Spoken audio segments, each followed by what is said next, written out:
आपको ज़्यादा समय नहीं मिलेगा। अगर आपको ज़्यादा समय चाहिए तो आप वीडियो को रोक लेना, साथ साथ आपको आंसर बताना है मेरे बताने से पहले और देखना है आपके कितने ठीक हो रहे हैं, आपका लेवल क्या है। पहला क्वेश्चन है, आर्य समाज की स्थापना किसने की? ऑप्शन आपके सामने सारे स्क्रीन पे हैं और इसका राइट आंसर होगा ऑप्शन सी, स्वामी दयानंद ने। क्वेश्चन नंबर सेकंड है, पेरिस शहर किस नदी के किनारे स्थित है? तो पेरिस शहर जो है यह सीन नदी के किनारे स्थित है। ऑप्शन जो सी है इसका भी सही उत्तर होगा। क्वेश्चन नंबर थर्ड है, फतेहपुर सीकरी का निर्माण किसने करवाया था? तो फतेहपुर सीकरी का निर्माण अकबर के द्वारा करवाया गया था। क्वेश्चन नंबर 4 है, नालंदा विश्वविद्यालय की स्थापना किसने की? तो नालंदा विश्वविद्यालय देखिए ये जो है वह बिहार में स्थित है, ये आपके एग्जाम में आ चुका है पहले, और इसकी स्थापना की थी कुमारगुप्त ने। ऑप्शन 20 का बिल्कुल सही होगा। 5 है, सरदार सरोवर परियोजना किस नदी से संबंधित है? तो अगर आपने इसका ऑप्शन सी आंसर चूज़ किया है तो आपका उत्तर जो है वो बिल्कुल सही है। नर्मदा नदी के किनारे जो है सरदार सरोवर परियोजना। क्वेश्चन नंबर 6 है, मालगुडी डेज नामक पुस्तक के लेखक कौन है? तो आर के नारायण के द्वारा यह पुस्तक लिखी गई है। क्वेश्चन नंबर 7 है, भारतीय वायुसेना दिवस कब मनाया जाता है?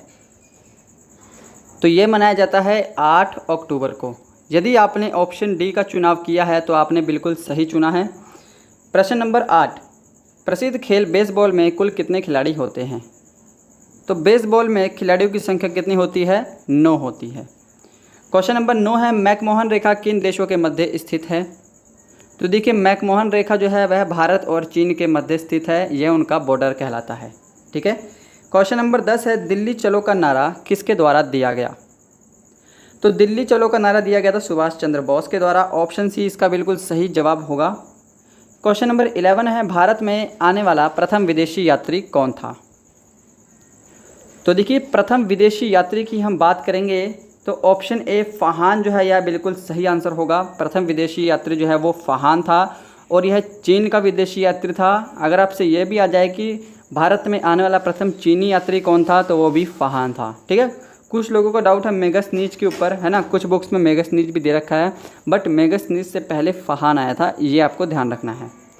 क्वेश्चन नंबर 12 है, विक्टोरिया मेमोरियल कहाँ स्थित है? तो विक्टोरिया मेमोरियल स्थित है कोलकाता, पश्चिम बंगाल में। ऑप्शन जो बी है वो इसका बिल्कुल सही जवाब होगा। क्वेश्चन नंबर यहाँ पे हमारा है 13, जापान की संसद का नाम क्या है? और ये क्वेश्चन तो आपको आना ही चाहिए, है ना, स्टैटिक जीके का पार्ट है और ये आपके एग्ज़ाम में बहुत पूछा जाता है। तो जापान की संसद का नाम क्या है? डायट है। ऑप्शन बी चूज़ किया है तो बिल्कुल सही है। क्वेश्चन नंबर 14 है, सार्क का मुख्यालय कहाँ स्थित है? तो देखिएगा सार्क का जो मुख्यालय है वो है आपके काठमांडू, नेपाल में, परंतु ढाका के अंदर सार्क की पहली जो है वो मीटिंग हुई थी, ये भी आपको ध्यान रखना है। ठीक है। पहला सार्क सम्मेलन ढाका बांग्लादेश में हुआ था और सार्क का मुख्यालय काठमांडू, नेपाल में है। और वीडियो ख़त्म होने के बाद अपना स्कोर ज़रूर कमेंट करें कि आपका जो स्कोर है वो कितना है, आपकी तैयारी कितनी है। क्वेश्चन नंबर 15, चंद्रगुप्त मौर्य ने कौन सा धर्म अपनाया था? तो देखिएगा श्रवण बेलगोला में चंद्रगुप्त की मृत्यु हुई थी, श्रवण बेलगोला, और मृत्यु से पश्चात इन्होंने जैन धर्म अपनाया था। ऑप्शन बी जो है वो बिल्कुल सही होगा। ठीक है। तो भाग 1 कंप्लीट होता है। यहाँ पे हमारा भाग 2 है जो कि सामान्य विज्ञान का है। चलिए शुरू करते हैं। प्रश्न संख्या 16, एक अवतल दर्पण द्वारा बनाया गया प्रतिबिंब कैसा होता है?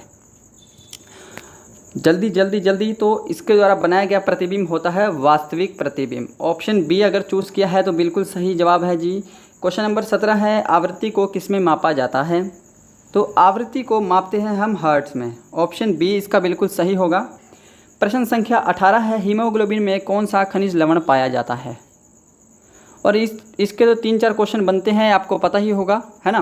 तो हीमोग्लोबिन में लोहा पाया जाता है, ये पहला प्रश्न है। दूसरा प्रश्न है, हीमोग्लोबिन जो है इसकी वजह से रक्त का रंग जो है वो लाल होता है। ठीक है। तीसरा प्रश्न है, हीमोग्लोबिन का काम क्या होता है? ऑक्सीजन का परिवहन करना। तो ये भी आपको पता होना चाहिए। ओके। क्वेश्चन नंबर 19, मनुष्य की सबसे बड़ी ग्रंथि कौन सी है? तो यहाँ पर भी आपके 2 प्रश्न बनते हैं कि जो यकृत है वो सबसे बड़ी ग्रंथि है, बट अगर आपसे प्रश्न में अंतःस्रावी ग्रंथि पूछ ले कि सबसे बड़ी अंतःस्रावी ग्रंथि कौन सी है, तब आप थायराइड को सही जवाब देंगे। प्रश्न संख्या 20, सूर्य से कौन सा विटामिन प्राप्त होता है? और वेरी सिंपल है, ऑप्शन जो है डी इसका बिल्कुल करेक्ट होगा। ऑप्शन डी यानी कि विटामिन डी जो है सूर्य से प्राप्त होता है। 21 है, इंद्रधनुष में कुल रंगों की संख्या कितनी होती है? तो वो होती है 7। 22, इलेक्ट्रॉन की खोज किसने की? इलेक्ट्रॉन के खोजकर्ता थे जे थॉमसन। तो ऑप्शन सी अगर आपने चूज़ किया है तो आपका आंसर बिल्कुल राइट है। 23 है हमारा प्रश्न, मानव रक्त का पीएच मान कितना होता है? तो मानव रक्त का पीएच मान सबको पता होगा 7.4। 24, लाल रुधिर कणिकाओं का निर्माण कहाँ होता है? तो लाल रुधिर कणिकाओं का निर्माण अस्थि मज्जा में होता है, जिसको इंग्लिश में बोन मैरो भी कहा जाता है। 25 है, डेसिबल किसकी इकाई है? वेरी सिंपल क्वेश्चन है ये तो डेसिबल जो है यह ध्वनि की इकाई है। ऑप्शन ए इसका बिल्कुल करेक्ट होगा। और देखिए आज का जो हमारा टेस्ट है वो इतना हार्ड नहीं लिया मैंने, क्योंकि मैंने जो पिछला टेस्ट आपका बहुत थोड़ा सा हार्ड किया, मैंने आपके टेस्ट ले लिया। आपके कमेंट आने लग गए कि ये जो सिलेबस है वो आर्मी का है ही नहीं। ठीक है, तो शायद आप लोग ही नहीं चाहते कि मैं जो आपका टेस्ट है थोड़ा हार्ड लेवल बनाऊँ, थोड़ा अच्छे लेवल बनाऊँ, है ना। आप लोग चाहते हैं कि जो है 50 क्वेश्चन में से 40-45 क्वेश्चन ठीक करते हैं हर बार। ठीक है, तो आसानी टेस्ट लीजिए। बाकी अगर आपके कमेंट आएंगे तो फिर मैं थोड़ा टेस्ट का लेवल बढ़ाऊंगा जो नेक्स्ट टेस्ट हमारा होगा। ठीक है, तो सब आपके कमेंट पे डिपेंडेबल है ना, जो आप बोलेंगे वैसा ही हम लोग करेंगे। 26 है, पेनिसिलिन की खोज किसने की? तो वेरी सिंपल क्वेश्चन है, पेनिसिलिन की खोज की थी अलेक्जेंडर फ्लेमिंग ने, और पहला एंटीबायोटिक भी पेनिसिलिन था। 27 है, चींटी के अंदर कौन सा अम्ल पाया जाता है? तो चींटी के अंदर पाया जाता है फार्मिक अम्ल। ऑप्शन सी इसका सही होगा। 28 है, बिजली के बल्ब में भरी होती है। तो बिजली के बल्ब में जो गैस भरी होती है वो कौन सी होती है? आर्गन होती है। और आर्गन जो है यह एक अक्रिय गैस होती है, ये भी आपको पता होना चाहिए। 29 है, निम्न में से कौन सी धातु नहीं है? कौन सी, सॉरी यहाँ पे हमारा थोड़ा सा क्वेश्चन गलत हो गया। निम्न में से कौन सी अधातु नहीं है, आपको ये क्वेश्चन देखना है। ठीक है, यहाँ पे मिस प्रिंट हो गया, माफ़ी चाहूँगा। तो कौन सी अधातु नहीं है? तो यहाँ पर देखिएगा ऑप्शन बी जो पारा है वो क्या है? यह द्रव धातु है ना, द्रव अवस्था में पाई जाती है और यह एक धातु है, अधातु नहीं है। ऑप्शन बी हमारा सही होगा। 30 क्वेश्चन है, ध्वनि किस प्रकार की तरंग है? तो ध्वनि जो है यह अनुदैर्घ्य तरंग है। ऑप्शन बी सही होगा। क्वेश्चन नंबर 31 है, हीरा और ग्रेफाइट कार्बन के क्या हैं? तो यह कार्बन के क्या हैं? अपरूप हैं। ऑप्शन सी इसका सही आंसर होगा। क्वेश्चन नंबर 32 है, गैस वेल्डिंग में प्रयुक्त गैस कौन सी होती है? तो कौन सी होती है जी? तो वो होती है एसिटिलीन, राइट। 33, निम्न में से कौन सा विद्युत का कुचालक है? कुचालक समझते होंगे, जहाँ से बिजली पास नहीं होती। तो विद्युत का कुचालक होगा शुद्ध पानी। शुद्ध पानी जो है वो विद्युत का कुचालक होता है। अब आप ये मत सोचना कि जो आपके घर पानी आता है अगर आप उसमें बिजली ट्राई करेंगे तो आपको करंट लगेगा, है ना, क्योंकि वो बिल्कुल शुद्ध पानी नहीं होता है। 34, निम्न में से किस को धावन सोडा के नाम से जाना जाता है? तो धावन सोडा के नाम से जानते हैं किसको? सोडियम कार्बोनेट को। ऑप्शन बी इसका बिल्कुल सही होगा। और देखिए सोडियम बाइकार्बोनेट की अगर हम बात करेंगे तो ये होता है खाने का सोडा, तो ये भी आपको पता होना चाहिए। सोडियम क्लोराइड NaCl तो नमक होता है, ये भी आपको पता होगा, है ना। 35 है और हमारा साइंस का लास्ट क्वेश्चन है, वायु दाब मापने का उपकरण क्या कहलाता है? तो क्या कहलाता है भाई? बैरोमीटर कहलाता है। बैरोमीटर की खोज किसके द्वारा की गई थी? तो टोरिसेल्ली के द्वारा की गई थी, है ना। अब आते हैं हमारे यहाँ पे भाग 3 यानी कि गणित के प्रश्नों पर। और देखिए गणित के प्रश्नों के लिए आपको कॉपी पेन लेकर बैठना है भाई, क्योंकि ये आपका टेस्ट हो रहा है, मैं यहाँ पे आपको लेक्चर नहीं दे रहा हूँ, है ना। आपको बताना है आपका स्कोर कितना हुआ है। और देखिए आपको फ्री में ये मॉक टेस्ट मिल रहा है, तो आप इसका पूरा फ़ायदा उठाइए। अगर आपका कोई फ्रेंड है जो आर्मी की तैयारी कर रहा है तो उसको हमारा वीडियो शेयर कीजिए। और अगर आपको हमारा ये प्रयास अच्छा लग रहा है तो आपको वीडियो को लाइक करना है और चैनल को ज़रूर सब्सक्राइब करना है अगर आप हमारे इस चैनल पे नए हैं, है ना। और देखिए इसकी PDF भी मैंने बनाई है ना।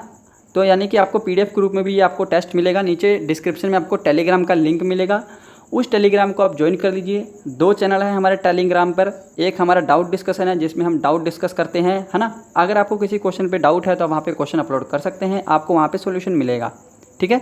और एक हमारा चैनल है जिस पे आपको ये PDF मिलेगी, तो आपको दोनों चैनल वहाँ पे ज्वाइन कर लेने हैं। इसकी PDF इस वीडियो को कंप्लीट होते ही मैं वहाँ पे डलवा दूँगा, ठीक है। तो चलिए अपने क्वेश्चन पे चलते हैं। क्वेश्चन नंबर 36 है, आयत के परिमाप का सूत्र बताइए।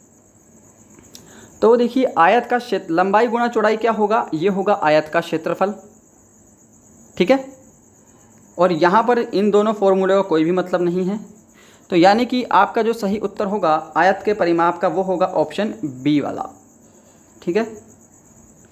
ऑप्शन बी अगर आपने चूज़ किया है तो आपका उत्तर जो है वो बिल्कुल सही है। ये होता है आयत के परिमाप का सूत्र। क्वेश्चन नंबर 37, एक धनराशि 2 वर्ष पश्चात 1040 रुपये हो जाती है। यदि 2 वर्ष का साधारण ब्याज 40 रुपये हो तो ब्याज की दर क्या होगी, ठीक है। तो साधारण ब्याज के ऊपर तो मैं आपको एक कंप्लीट वीडियो दे चुका हूँ, पूरा की पूरा। अगर आपने वो वीडियो देख लिया तो उससे बाहर आपका कोई प्रश्न जाएगा ही नहीं। तो देखिए अगर आपको दर निकालनी हो तो इसका आपको सिंपल सा फॉर्मूला यूज़ करना होता है, सिंपल इंटरेस्ट गुणा 100, यानी कि साधारण ब्याज गुणा 100, नीचे हमारा प्रिंसिपल यानी कि मूलधन गुणा टाइम। तो देखिएगा 2 साल का साधारण ब्याज कितना है भाई, 40 है, 40 है ना। तो यहाँ पर मैं फॉर्मूला ही पुट कर देता हूँ, 40 साधारण ब्याज है तो 40 गुणा 100 कर देंगे हम यहाँ पे, ठीक है। और प्रिंसिपल आपको पता होना चाहिए। तो देखिएगा कोई धनराशि 2 वर्ष में अगर 1040 हो रही है तो इसके अंदर तो 40 साधारण ब्याज भी जुड़ गया है क्योंकि ये मिश्रधन हो गया है ना। तो अगर मैं 1040 में से 40 निकाल दूँ तो हमारा कितना बचेगा, 1000 बचेगा। और ये 1000 क्या है, हमारा मूलधन है। तो प्रिंसिपल और समय हमारा 2 साल का है तो हमने 2 लिख दिया, ठीक है। यहाँ पर किसी को कोई भी दिक्कत नहीं होगी। अब देखिएगा 3 जीरो से आप ऊपर की 3 जीरो कैंसिल कीजिए, 2 एकम 2 और 2 दूनी 4, तो 2% आपका बिल्कुल सही जवाब होगा। अगर आपने ऑप्शन ए चूज़ किया है तो आपका आंसर बिल्कुल सही है, बहुत बढ़िया है। 38 देखिए, किसी वृत्त का परिमाप 44 सेंटीमीटर है। परिमाप समझते होंगे, परिधि, तो उसका क्षेत्रफल कितना होगा। तो देखिएगा इसमें आपको दोनों फॉर्मूले पता होने चाहिए। जो वृत्त का परिमाप होता है उसका फॉर्मूला होता है 2πr और वृत्त के क्षेत्रफल का फॉर्मूला होता है πr², ठीक है। तो यहाँ पर देखिएगा अब 2πr को मैं कैसे लिख सकता हूँ, 2 गुणा पाई की वैल्यू 22/7 होती है और यहाँ पे गुणा करूँगा मैं r से, ठीक है। यानी कि ये परिमाप का फॉर्मूला हो गया और परिमाप आपको दे रखा है कितना, 44 सेंटीमीटर, ठीक है ना जी। अब देखिए 22 दूनी कितने होते हैं, 44 होते हैं। तो 44 से आपका ये 44 कैंसिल हो गया, तो यहाँ से आपकी r की वैल्यू कितनी आ गई, 7 आ गई। यानी कि मैं बोल सकता हूँ कि आपकी जो वृत्त की त्रिज्या है वो कितनी है, 7 सेंटीमीटर है, ओके। तो अब यहाँ पर आपको फॉर्मूला पुट करना है क्षेत्रफल निकालने के लिए। तो देखिएगा 22/7 जो कि पाई की वैल्यू होती है और r आपका 7 है, तो आप क्या करेंगे, 7 गुणा 7 करेंगे क्योंकि 7 का स्क्वायर है। तो 7 से आपका 7 कट गया। अब 22 को अगर आप 7 से गुणा करेंगे तो वो कितना आएगा, 154 आएगा। तो ऑप्शन ए अगर आपने चूज़ किया है तो आपका उत्तर जो है वो बिल्कुल सही है जनाब।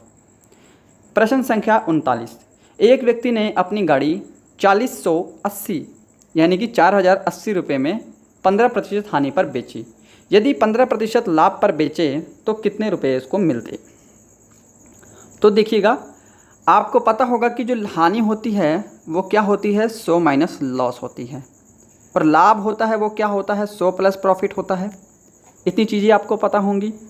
अब सॉल्यूशन पे चलते हैं कि कोई गाड़ी 4080 पता नहीं क्यों बार बार आ रहा है, 4080 रुपये में बेचने पर 15% की हानि होती है। यानी कि ये जो 15% है ये हानि है, इसको हम 85 लिख सकते हैं क्योंकि ये हानि है ना। हानि 100 माइनस लॉस होती है, यानी कि 85% की जो वैल्यू है वो कितनी है, वो है 4080 रुपये। अगर उसको 15% लाभ पर बेचे तो 15% लाभ को हम 115 लिख सकते हैं ना, क्योंकि लाभ 100% 100 प्लस लाभ होता है। और हमको x यानी कि इसकी वैल्यू निकालनी है। बस अब आपको क्या करना है, यहाँ से क्रॉस मल्टीप्लाई कर देना है और आपका यहाँ से आंसर आ जाएगा। तो अगर आप क्रॉस मल्टीप्लाई करेंगे तो आप क्या देखेंगे, यहाँ पे 4080 गुणा 115 और नीचे आपका आएगा 85 इंटू एक्स, है ना। तो अब इसको सोल्व कीजिए। आप सोल्व करेंगे तो यहाँ पे आपका आएगा 5 एकम 5, 5 7 35, ठीक है। 5 दूनी 10 और 5 तिया 15, 17 से कैंसिल होगा, 17 तिया 17 दूनी 34, है ना, और 17 चौके 68, यानी कि 240 यहाँ पे आ गया। अब 240 को अगर आप 23 से गुणा करेंगे, ठीक है, तो आपका आएगा यहाँ पे 5520। तो ऑप्शन जो है यहाँ पे आपका ए वाला बिल्कुल सही होगा। ठीक है, उम्मीद करूँगा आपने आंसर सही निकाला होगा। क्वेश्चन नंबर 40 है, एक परीक्षा में 360 विद्यार्थी हैं, उनमें से 45% फेल हो गए, तो पास हुए विद्यार्थियों की संख्या कितनी होगी। तो देखिएगा, कुल विद्यार्थी हैं 360, अगर 45% फेल हो गए तो बचे कितने, 55% बचे ना, क्योंकि ये तो प्रतिशत तो हम 100 में से लेंगे। अगर 45% फेल हो गए तो 55% बच गए, और ये 55% क्या होंगे, ये पास वाले विद्यार्थी होंगे, है ना। सिंपल सी बात है, ये 55% आपके पास वाले विद्यार्थी होंगे जी। तो यानी कि आपको क्या करना है, 360 में 55% की आपको जो है वो वैल्यू निकालनी है। 360 का 55% निकालेंगे आप सीधा, और आपका यहाँ से आंसर आ जाएगा, है ना। तो सॉल्व करते हैं, 0 से आपकी 0 कैंसिल हो गई, सिंपल सी बात है।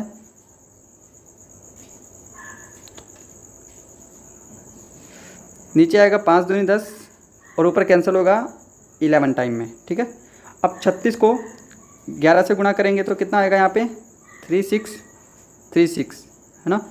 यहाँ पे आ जाएगा आपका 396। तो 396 को आपको फिर 2 से भाग भी करना है। ठीक है, तो 2 से आप भाग करेंगे, आप 2 से सीधा 18 भी काट सकते थे यहाँ पे, इसमें भी कोई दिक्कत नहीं है। तो 2 एकम 2, 2 नीम 18 और 2 अट्ठे 16, तो 198 जो है वो आपका बिल्कुल सही उत्तर होगा, ऑप्शन बी। बढ़ते हैं नेक्स्ट क्वेश्चन पे। नेक्स्ट क्वेश्चन है 41, एक शंकु जिसकी त्रिज्या 21 सेंटीमीटर और ऊंचाई 1 सेंटीमीटर हो तो इसका आयतन क्या होगा। तो शंकु के आयतन का फॉर्मूला होता है 1/3 πr/h।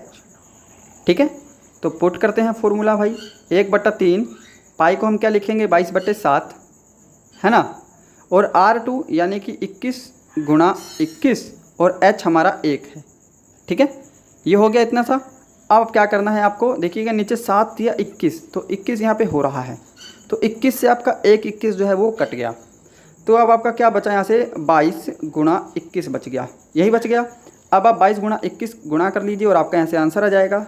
तो गुणा भी कर लेते हैं हम यहाँ पे आ गया आपका 2 2, नीचे गुणा का निशान, यहाँ पे आ गया आपका 4 2, तो यानी कि 4 4, तो आपका 462 जो है वो बिल्कुल सही उत्तर होगा, यानी कि ऑप्शन बी अगर आपने चूज़ किया है तो वो बिल्कुल सही है। ठीक है, देखिए सारे क्वेश्चन आपको सोल्व कराऊंगा जितने यहाँ पर हमने ऐड किए हैं, उससे पहले आपको ये खुद सोल्व करने हैं। 42, ए किसी काम को 15 दिन में, बी किसी काम को 20 दिन में तथा सी उसी काम को 60 दिन में करता है, तीनों मिलकर काम को कितने दिन में करेंगे। तो देखिए, ए किसी काम को 15, बी उसी काम को 20 दिन और सी उसी काम को 60 दिन में करता है। अगर मैं इनका एलसीएम लूँगा तो वो होगा हमारा 60, और ये 60 क्या होगा, ये होगा टोटल काम। ठीक है, इनका जो एलसीएम होता है वो कुल वर्क होता है। तो देखिएगा, 15 चौके 60 होता है, 20 तिये 60 होता है, और 60 एकम 60 होता है, यानी कि 4 3 1 क्या आ गई, ये इनकी क्षमताएँ आ गई। अब मैं कुल काम को कुल क्षमता से डिवाइड करूँगा तो हमारा समय आ जाएगा। तो देखिए, 4 3 7 और 1 8, यानी कि 60/8। अब 60 को अगर मैं 8 से भाग करूँगा तो यहाँ पे हमारा आएगा 8 7 56 और 8 5 40, यानी कि 7.5। तो अगर आपने ऑप्शन ए चूज़ किया है 7.5, तो आपका उत्तर बिल्कुल सही है। ठीक है, बढ़ते हैं नेक्स्ट पे। क्वेश्चन नंबर 43 है, निम्न में से किस संख्या का 20% 40 होगा।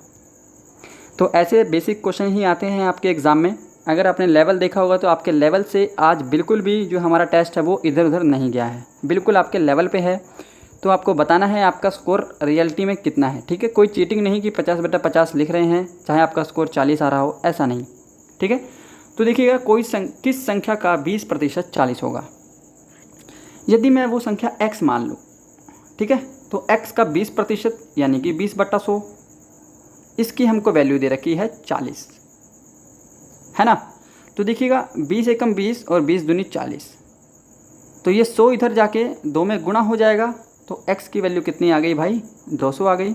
तो ये 200 हमारा ऑप्शन बी जो है वो सही उत्तर होगा। ठीक है, क्वेश्चन नंबर 44 है, 1 + 2 + 3 + 4 प्लस, और ऐसे ही करते करते आपकी सीरीज है और लास्ट में आपका 99 है प्लस 99। आपको इसकी वैल्यू बतानी है। तो देखिए इसका एक छोटा फॉर्मूला होता है, अगर आपकी ऐसे ही कोई सीरीज चल रही है और उनका आपको जोड़ बताना हो, है ना, यानी कि लगातार n संख्याओं का योग। ये n मतलब क्या होता है, जो लास्ट संख्या है। लगातार n संख्याओं के योग का फॉर्मूला होता है n गुणा n + 1, इसको हम भाग कर देते हैं 2 से, तो ये लगातार n संख्याओं का टोटल आ जाता है। ये आपको इतना सा पता होना चाहिए। ये बिल्कुल बेसिक फॉर्मूला है। अगर आप पहला ही चैप्टर उठाएंगे नंबर सिस्टम, तो आपको ये 100% देखने को मिलेगा। तो देखिएगा n हमारा कितना है भाई, 99 है ना। 99 गुणा, अब 99 + 1 होगा यहाँ पे, तो यहाँ पे हम 100 कर देंगे, और भाग किससे करेंगे, हम 2 से करेंगे। ठीक है, तो 2 से हम भाग करेंगे तो ये कट गया 50 टाइम में। अब 99 को आपको क्या करना है, 50 से गुणा करना है, तो गुणा कीजिए। 5 × 45, हासिल 4, 5 × 45 और 4 49, तो 4950 जो है वो आपका सही उत्तर होगा। अगर आपने ऑप्शन ए चूज़ किया है तो आपका उत्तर बिल्कुल सही है। ठीक है, ऐसे ही प्रश्न में आपका 1 का स्क्वायर भी आ सकता है, 2 का स्क्वायर भी आ सकता है, पर उसके लिए आपका फॉर्मूला दूसरा है। उसमें ये फॉर्मूला मत अप्लाई करना। ये फॉर्मूला वहीं अप्लाई होगा कि लगातार n संख्याओं का योग, है ना, n संख्याओं के वर्गों का योग नहीं, ना n संख्याओं के घन का योग। लगातार n संख्याओं के योग में आप ये फॉर्मूला अप्लाई करेंगे, n गुणा n + 1 भाग 2। नेक्स्ट 45 है, आज का लास्ट क्वेश्चन है आपके मैथ का, कि 3 के प्रथम 15 गुणजों का औसत क्या होगा। तो देखिए ऐसे क्वेश्चन आपके एग्जाम में पूछे जाते हैं, और ऐसे क्वेश्चन तो मैं आपको हमेशा वीडियोज़ में करवाता रहता हूँ, तो ये क्वेश्चन आपका गलत नहीं होना चाहिए। तो देखिए पहला गुणज होगा 3, दूसरा गुणज होगा 6, तीसरा गुणज होगा 9, और ऐसे ही करते करते जो 15वां गुणज होगा वो कितना होगा, 15 × 45, यानी कि आखिरी गुणज होगा 45। तो मैंने आपको एक चीज़ बताई है कि जब भी इनके बीच में अंतर समान हो, यानी कि सबके अंदर 3 का ही गैप होगा, क्योंकि सभी 3 के गुणज हैं, तो इनके एवरेज निकालने का सूत्र होता है पहली संख्या, है ना, फर्स्ट संख्या प्लस लास्ट संख्या डिवाइड बाई 2। तो ये होता है इनके एवरेज निकालने का सूत्र, यदि संख्याओं के बीच में अंतर समान हो। ठीक है, तो पहली संख्या कितनी है, 3 है, और आखिरी संख्या कितनी है भाई, 45 है। तो 45 में 3 जोड़ेंगे तो कितना हो गया, 48 हो गया, और 48 को आपको 2 से भाग कर देना है ना। तो यहाँ पे होगा 2 दूनी 4 और 2 चौके 8, तो यहाँ पे 24 जो है वो आपका बिल्कुल सही आंसर होगा। ठीक है, ऑप्शन में किसी में भी 24 नहीं दिया गया, ऑप्शन गलत पुट हुआ है, आप किसी को भी एक को 24 बना लें। ठीक है, तो यहाँ पे जो 24 है वो इसका बिल्कुल सही आंसर होगा। ठीक है, उम्मीद करूँगा समझ में आया होगा। अब नेक्स्ट पार्ट है हमारा भाग 4, और भाग 4 में हम करेंगे रीजनिंग। तो देखिएगा यहाँ पे आपके सामने रीजनिंग के कुछ क्वेश्चन हैं, और यहाँ पे मैंने क्वेश्चन खुद सेट किए हैं, तो कुछ ना कुछ सोच समझ कर ही सेट किए हैं। थोड़ा सा आपको दिमाग चलाने पर मजबूर ज़रूर करेंगे, तो वीडियो को पॉज करके पहले आंसर देना है, क्योंकि मैं आपको आंसर डायरेक्ट बताने जा रहा हूँ। तो देखिए यहाँ पे सीरीज क्या बन रही है, 3 × 4, 3 चौके 12, 7 8 56, तो 8 निम कितना होगा भाई, 72 होगा। यहाँ पे आपकी ऐसी सीरीज चल रही है, नंबर को आपस में गुणा करके लिखा हुआ है। ठीक है, अच्छा नेक्स्ट देखिएगा ABCD BCDE, तो आगे आपको बताना है क्या होगा। इस क्वेश्चन में शायद आपका थोड़ा सा दिमाग चल सकता है। तो देखिएगा A के बाद क्या आता है, B आता है, B के बाद C के बाद D और D के बाद E, यानी कि उनसे आगे आगे की सीरीज है। तो ऐसे ही X के बाद क्या आएगा आपका Y के बाद Z के बाद A और A के बाद B, तो आपका ये जो है वो सही उत्तर होगा।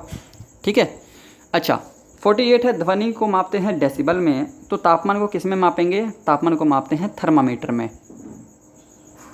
तो थर्मामीटर जो है आपका बिल्कुल सही आंसर होगा। इसमें मैंने ऑप्शन नहीं दिए क्योंकि ऑप्शन देने लायक है भी नहीं, है ना। 49 है आपके, 9 आपका 90 बन रहा है, 10 आपका बन रहा है 110, तो 11 आपका क्या बनेगा। तो देखिएगा ये क्या सीरीज बन रही है आपकी, 9 का स्क्वायर प्लस 9, है ना, 10 का स्क्वायर प्लस 10, ये आपका बनेगा 11 का स्क्वायर प्लस 11।